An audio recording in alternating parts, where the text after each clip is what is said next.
I think a good way to frame it is that an era should be judged on how much it pushes the next era forward. NBA Twitter has been on fire. This started as a TikTok trend, and it is all about questioning whether or not the 90s NBA was legitimate or could compare to today's NBA. The trend is called We Done with the 90s, and this is all over the place. This clip has gotten a lot of traction.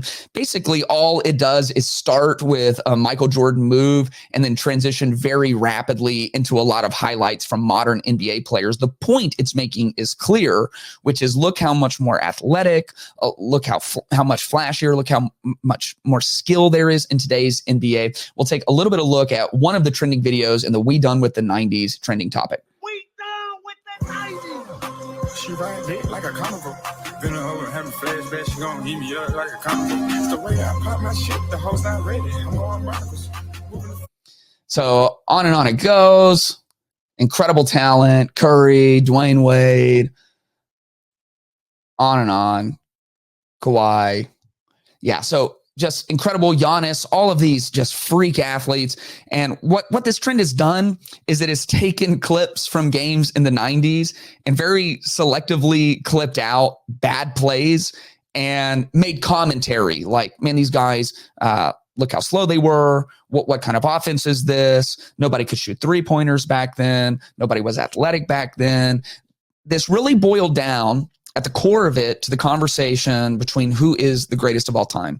Is MJ the GOAT or is LeBron the GOAT?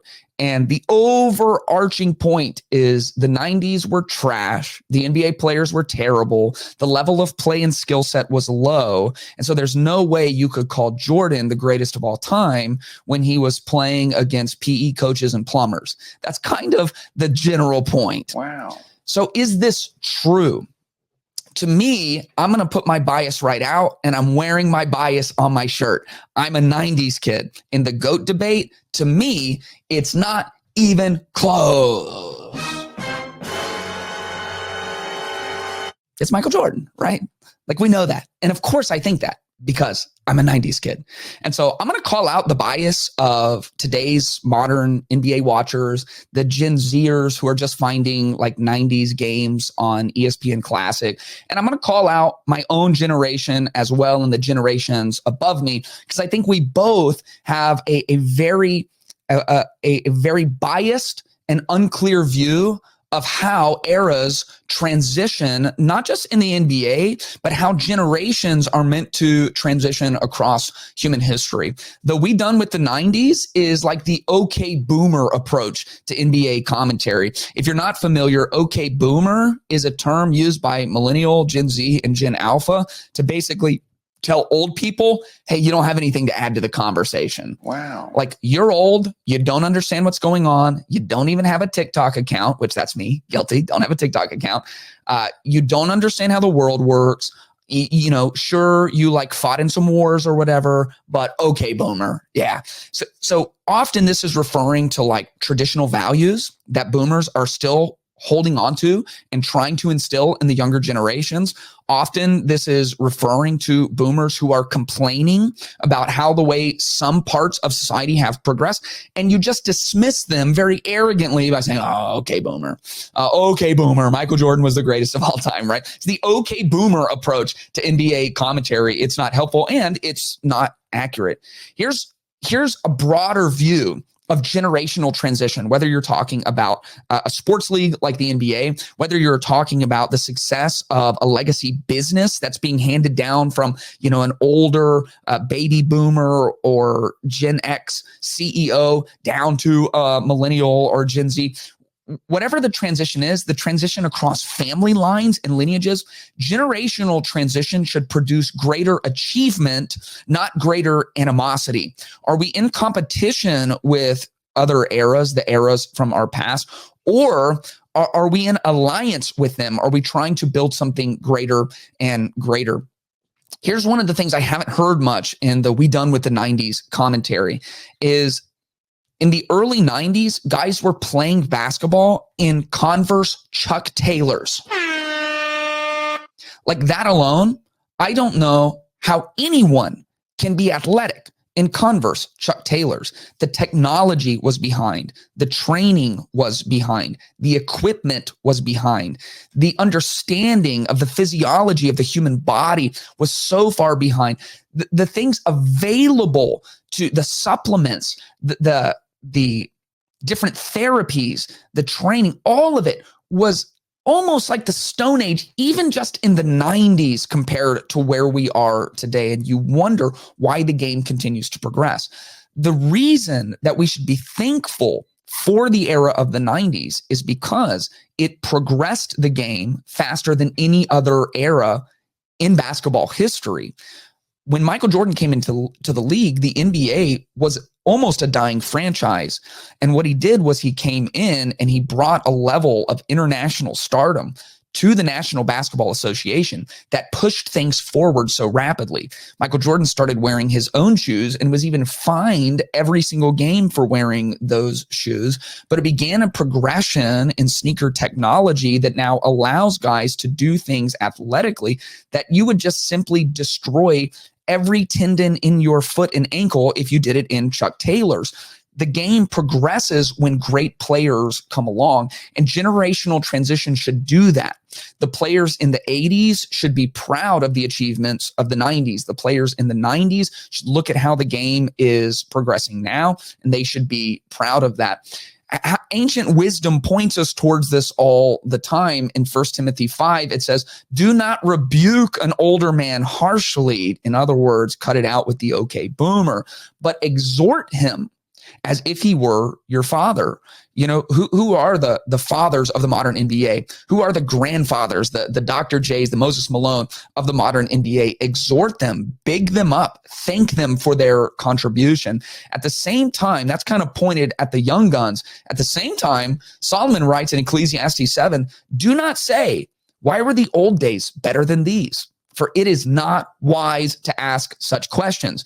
This is convicting to me because I look at a lot of aspects of the game and it's just frustrating. I look at plays where entire teams take defensive possessions off. It's frustrating. I look at some of the rules that allows for almost no contact in some scenarios, and it doesn't feel like basketball to me. I look at an NBA where everyone but DeMar DeRozan has forgotten that there exists a part of the court in between the three-point line and the paint. It's called the mid-range game.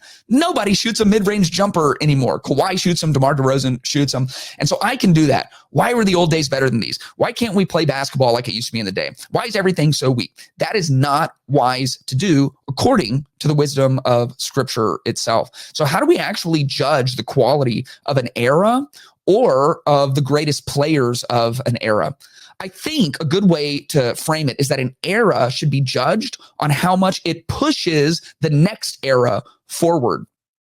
I do believe this adds to the conversation of Mike, y'all know my bias, being the greatest player of all time, because nobody pushed the NBA forward. Nobody pushed the progression of the game forward. Nobody pushed the technological advancements forward. Nobody pushed the third-party business interest of apparel companies and athletic companies forward like Michael Jordan did. He brought something to the game that nobody else had at that point, and it was the international superstardom that allowed all of the advancements, scientific advancements, research advancements, training advancements that we all benefit from today. On that same measure, an era should be judged on how much it pushes the next era forward. Makes a great case for Steph Curry being the most transformative player of the current generation because he single-handedly changed the way young people are playing basketball. Now, I've got to Ecclesiastes 7:10 myself because I see young people and the teams shoot 48 three-pointers in the first half of a game, and I want to die. Wow. But that's the game. And LeBron didn't put the game there. Steph put the game there. And so what would it look like if we could have our intramural debates? Who's the greatest? Who's the greatest power forward? Who's the greatest point guard? Who's the greatest of this generation? I love those conversations. I know where I'm going to land for a long time unless someone can come and unseat Michael Jordan. But for his era and what he pushed forward, he was the most transformative player, and I think the most important player in NBA history. What would it look like if from generation to generation, we were looking to push the next generation forward towards greater achievement instead of, okay, boomer, just having this animosity? What if we could actually learn from the people ahead of us? And what if we could look at the people behind us and be inspired and encourage them on and be happy for where they're at? In Acts 2, there's this great prophecy about the end of time. Part of what it says is your young men will see visions and your old men will dream dreams.